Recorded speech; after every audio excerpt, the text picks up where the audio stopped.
muchísimas gracias a todos por estar aquí. Gracias al amigo Iván por liarme una vez más para hablar en un sarao de la Fundación de NAES, a Juan Sergio y a Romina por organizarlo todo y a la gente de Mijas de la provincia de Málaga para hacer posible este acto.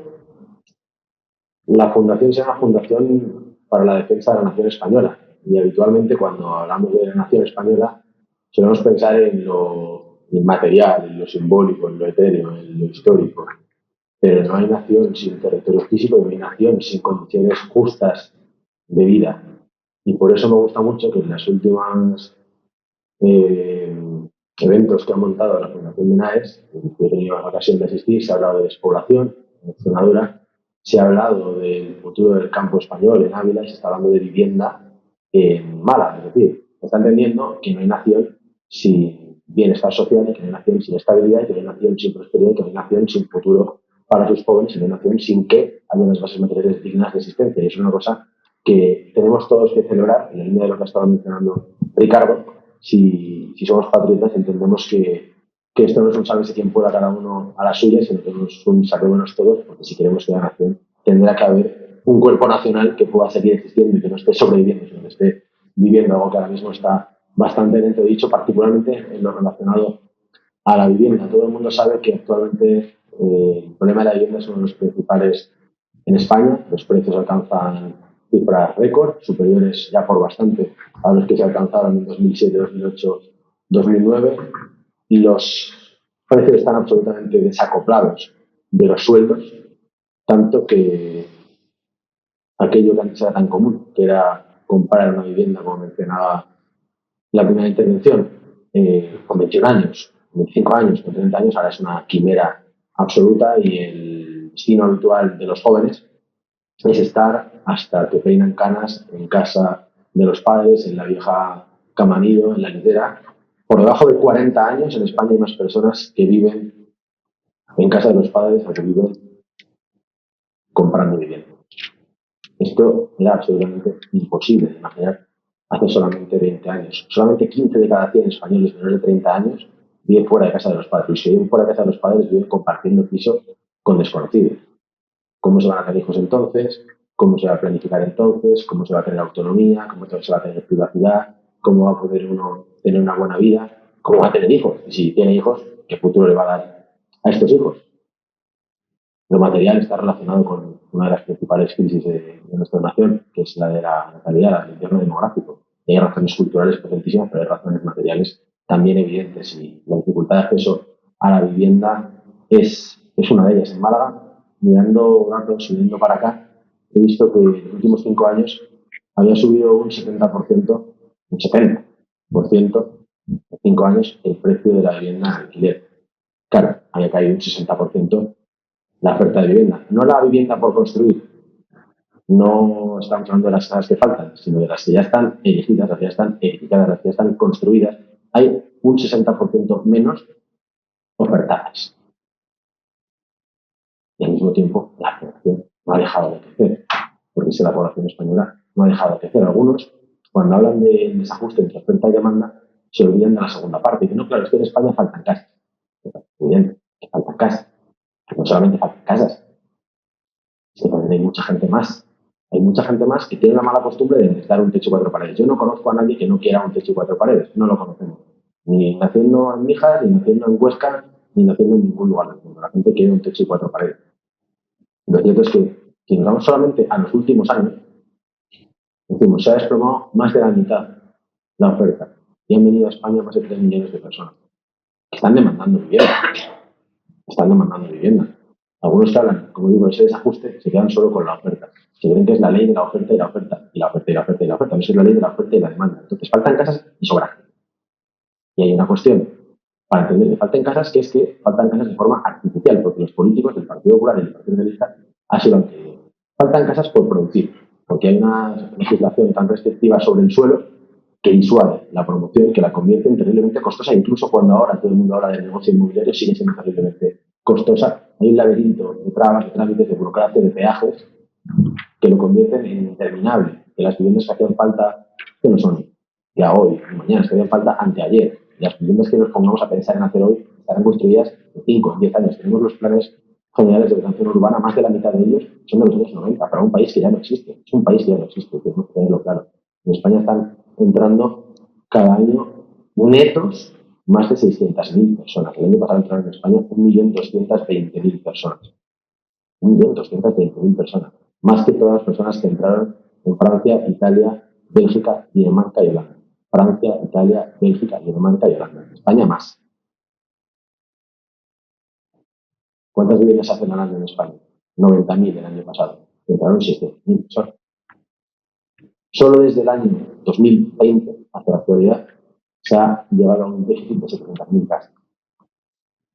Pues si estamos hablando de 90.000, de 700.000 y entran al año 600.000 personas, parece que no hace falta ser el más avispado en matemáticas para entender que solamente dándole la manera de construir no se llega.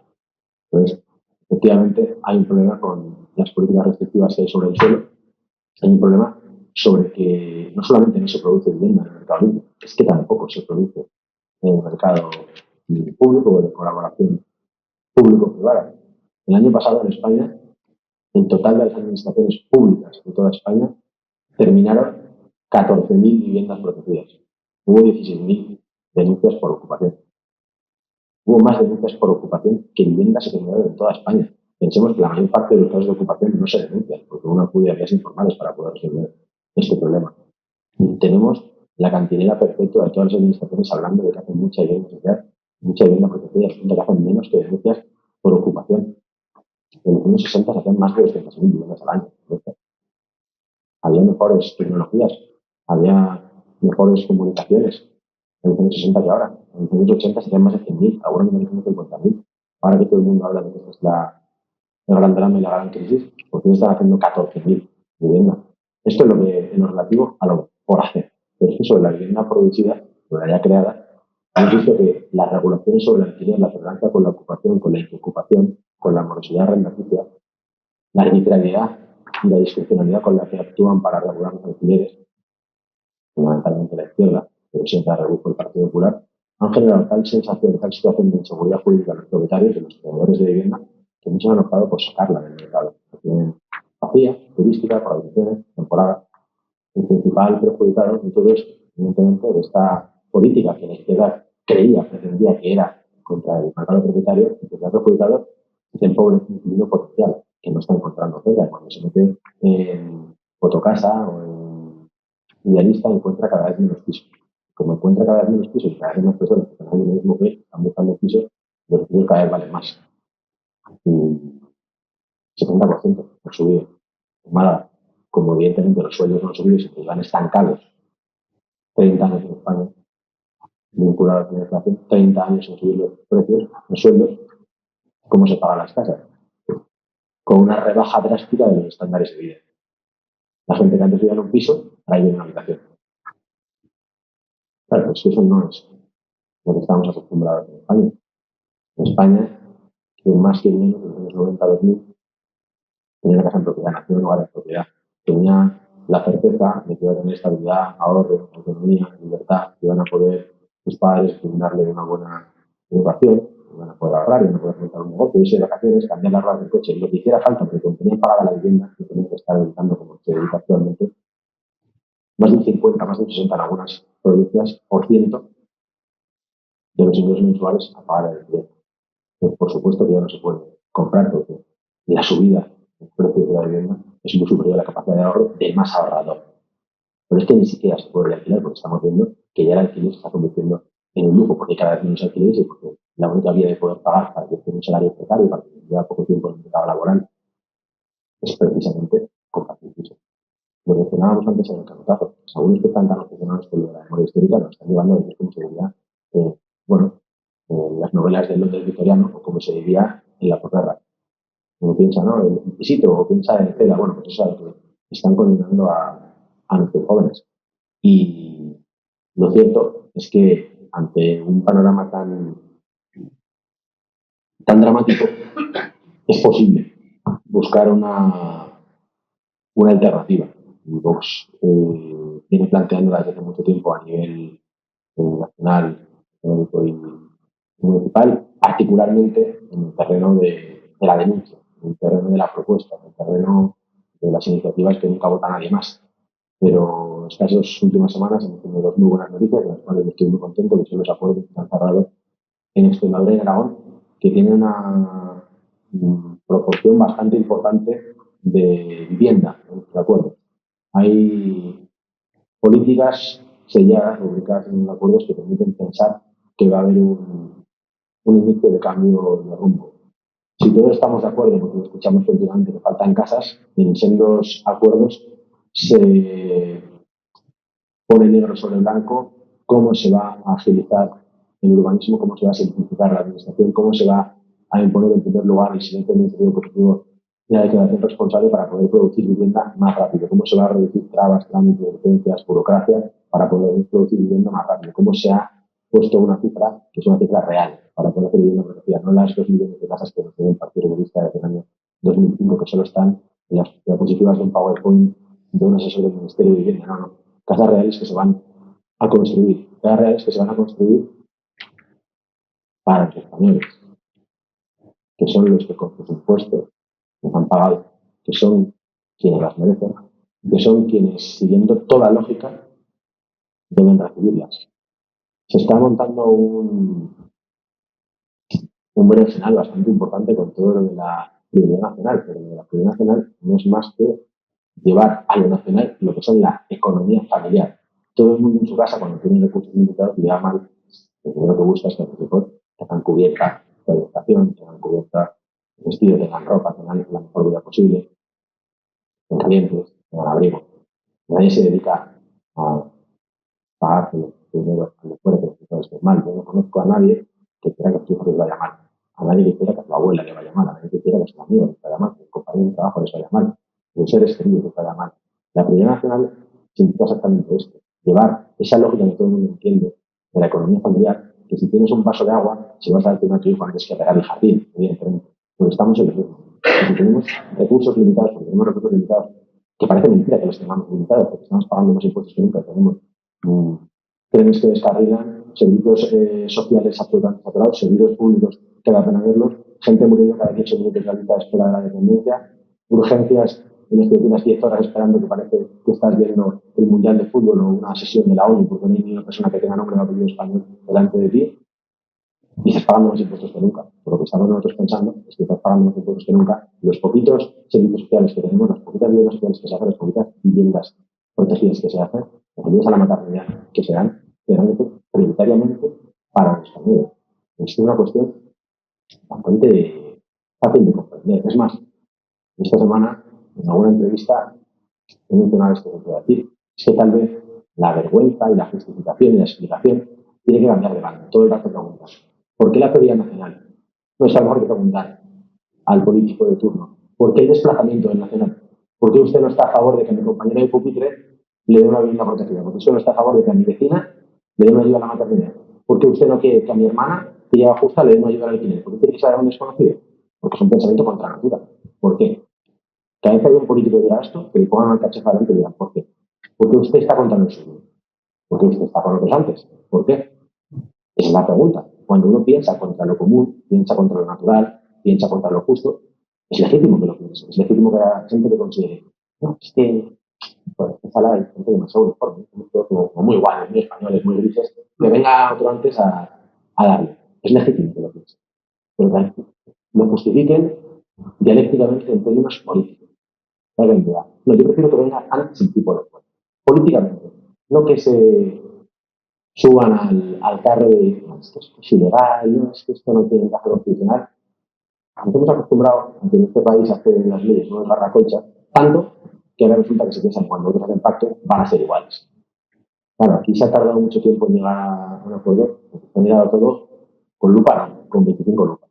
Se han estado aceptando políticos, se han estado matizando, se han estado detallando, se han estado mirando con un ánimo de que todo salga a la perfección y que todo tenga un encaje legal perfecto. Entonces, quienes argumentan que es legal, que saben que es mentira, tendrán que argumentar en términos políticos. ¿Por qué les parece mejor que otro vaya en términos políticos? La señora Ayuso, que decía que era ilegal y que sabe perfectamente que no lo es, tendrá que argumentar en términos políticos por qué Madrid todos los acentos, su España de todos los acentos, deja el último a los que no tienen ningún acento. Popular. ¿Por qué? Porque esa es la gran cuestión en este tiempo. Y por eso la bandera de la prioridad nacional es irrenunciable. Prioridad nacional para la vivienda social, para la vivienda protegida, y prioridad nacional también en otro frente que tiene mucha importancia aquí en Andalucía. Lo veréis cuando ahora durante la campaña se esté explicando el programa. Sabéis que lo que llevamos tiempo defendiendo la idea de una fiscalidad diferenciada para la compra de vivienda. Una fiscalidad diferenciada quiere decir que tenemos para el comprador nacional, para esa pareja de jóvenes que está buscando que tenga una ocupación, que quiere comprar una casa para poder tener posibilitar una buena vida, porque es alto especialmente para el comprador extranjero que viene con un poder adquisitivo que no tiene el nacional.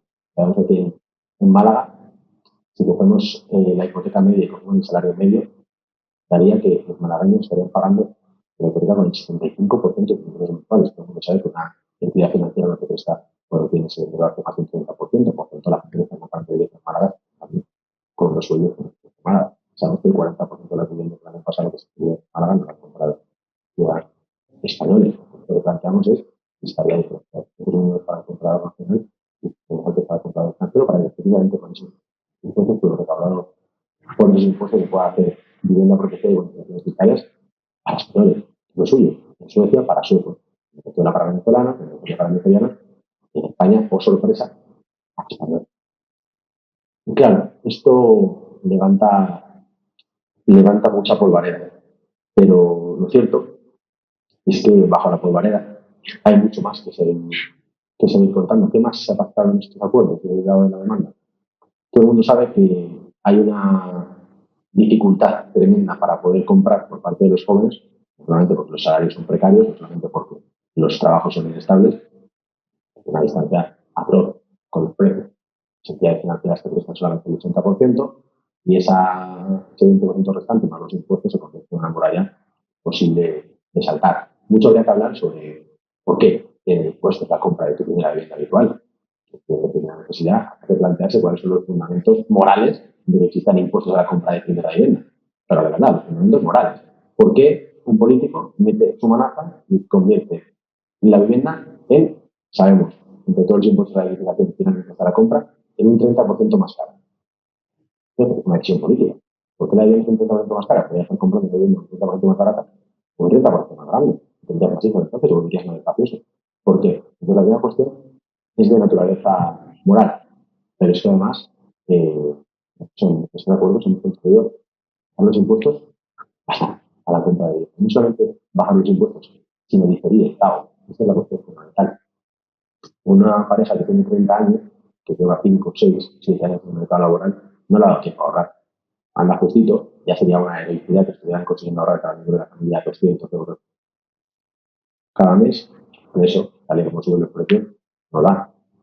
Si tú le permites que pague los impuestos que años más tarde, le ha dado tiempo a ahorrar, le ha dado tiempo a organizarse, le ha dado tiempo a planificarse, y el impacto económico que tiene pagar los impuestos con 45 no es el impacto que tiene pagar los con 35. Por eso lo hemos conseguido ante la Extremadura como de la ONU. 10 años más tarde, sin intereses. 10 años más tarde, sin intereses y menos esfuerzo. Y la parte de la entrada que no te cubre el banco con un aval público. Todo esto demuestra que muchos de los problemas no son que no se puede, ni que no se ha querido, ni que no se ha pensado, porque no ha habido la imaginación política suficiente o la voluntad política suficiente de casa. Y por eso, lo que a mí me gustaría reivindicar de los acuerdos, del sendero que muestran los acuerdos de cara a Andalucía, de cara al resto de España, en materia de vivienda, que todo lo que decían que no se podía, claro, pues hay que tener no solamente la gallas y el resto, sino también las ganas y el tiempo para hacerlo. Y por supuesto que se puede conseguir la ocupación y por supuesto que se puede crear una oficina que verifique el fraude en un parlamento que da acceso a los a un número de inmigrantes irregulares. Claro que se puede. La primera vez que lo dices te dicen que no. Pero cuando dices 95 años ya te dicen que sí que se puede.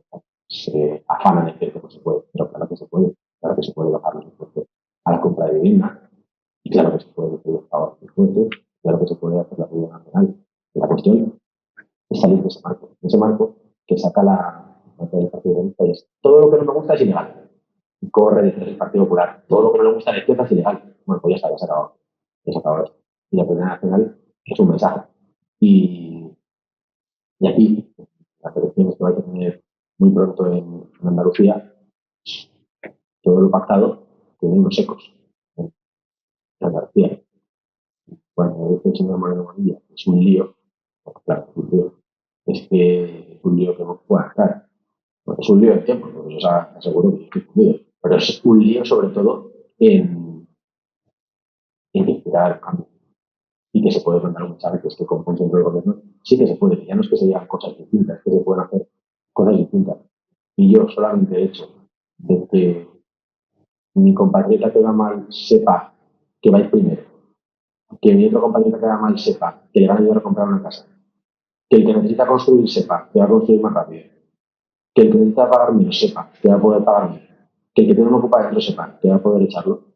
Me parece que todo esto que antes no pasaba, solamente por eso, ya ahora merece la pena. Así que, por supuesto, que será un lío, porque cuando uno está muy cómodo sin agarrar las cosas, es un tremendo lío tener que ponerse de pie, tener que ponerse a correr, tener que ponerse a cambiar las cosas. Y no solamente en materia de vivienda, que podemos tener el resto de frente.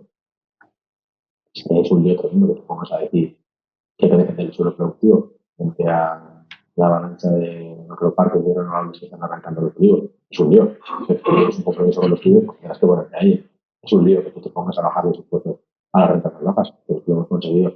En Extremadura, los niveles de renta más bajos van a ser los que hemos pagado en toda España. Y en Aragón, 4 bajadas a los 4 niveles de renta, un punto entero por debajo de 50.000 euros.